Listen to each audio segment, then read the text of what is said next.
Are you going to work the business full time together? But if the prospect tells you absolutely not, if they tell you up front that, no, I'm just going to forewarn you, you may have a struggle ahead of you. I've had prospects tell me on the phone, Mike, when you give me a call back, make sure you call me on this phone. And, there's telltale signs, like they're avoiding their spouse. They want to make more money first before they introduce their spouse. And, there's a formula I call spousal bypass. This is something Mike and I both perfected. And, it's something we can all do, but it only works for so long. This is when people tell their spouse that they're doing better than they actually are. And, it's funny, Mike, but it's true. But it only works for a few months. I mean, here's my philosophy. Be completely honest. Honesty is always the best route. Ask for support. Believe in yourself. Believe in you and your spouse as a team because, and I'm going to tell you this, the money, yes, it does help. The more money you make, the more your spouse is going to get involved. But here's, a message I want to deliver to anybody out there today listening to this series. If you're currently dealing with an unsupportive spouse for whatever reason, here's the solution. Sit down immediately and be very honest. You might say something along the lines of, look, honey, I know this business is going to take time. It's going to take money. It's going to take sacrifice. But the reason I'm doing this, the reason I want to commit to this 8 to 10 hours a week or 8 to 10 hours a month is because I want you and I to own our future. If we do this together, if you at least just support me, we can speed the process up. And again, you just open up that line of communication, be completely honest, and start talking about the dream. Taking more vacations. Honey, I don't want to see you work till you're 65. Some people look at retirement, the golden years, the golden age. And some people, unfortunately, today in our economy, they're working at the golden arches because they have not sat down with their spouse and given that line of communication to say, look, just support me any way you can. So again, we just want to wrap up with spousal objections, something you may or may not be dealing with, but trust me, from experience, you're going to deal with that at some point in time. Another objection category we're going to cover here are the mental objections. And I just want to tell you, before we get into mental objections, that the only way to really work through mental objections when we talk about such as belief or self-image, resistance to spending money, so on and so forth, here's the key. Write this down. Read between the lines. Find out, if there's any physical objections.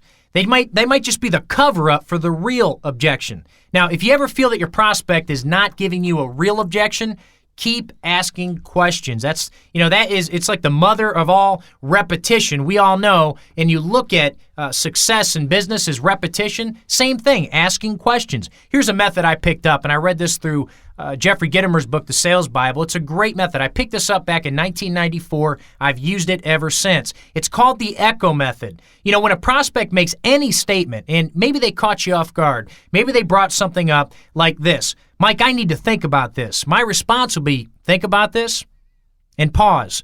It may lead to, I need to do more research. My response would be, do more research.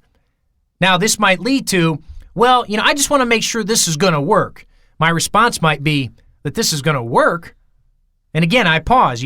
Sometimes the best tape you can buy to build your business, folks, is the tape you put over your mouth. Ask a quick question, go back to the basics, and listen. And keep asking till you locate what I call the real objections. Sometimes it might be physical.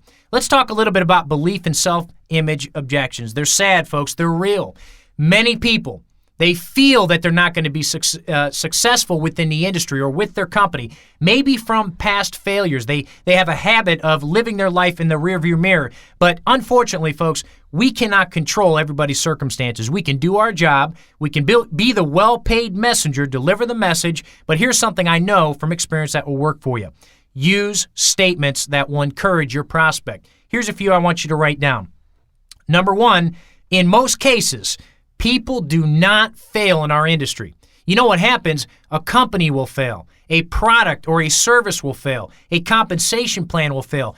This industry was designed for everybody. It was designed for the average person. People do not fail in the industry. I know Mike would agree with me on this. We talk about it all the time. People quit. That's the only way it's going to, I would say for most people, they're going to fail is if they quit. Here's something else you want to write down.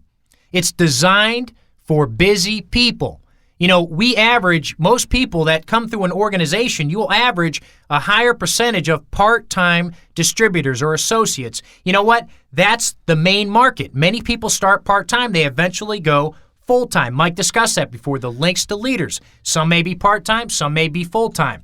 Here's another statement to build up that belief and self-image. We have a low operating expense. They want to know that there's no sales required. They want to know that they're not going to have to spend $500 or $1,000 a month. And I like to compare that to a franchise. If you went out and you bought a Subway franchise, you think about that. The average home-based business today costs about $500. If you bought a Subway franchise, guess what? Your napkins will start at $500. Probably the printing for your napkins will start at $500. So the beauty of our industry is that we have a low operating expense. Now, if somebody's in that state of mind of disbelief, or maybe their self-image is poor, here's something you might hear. Well, Mike, again, I need to think about this, and might want to use the ECHO method again. Think about this, or try to break down the areas of the business model. I might say, well, John, let me ask you a question. Do you like our company?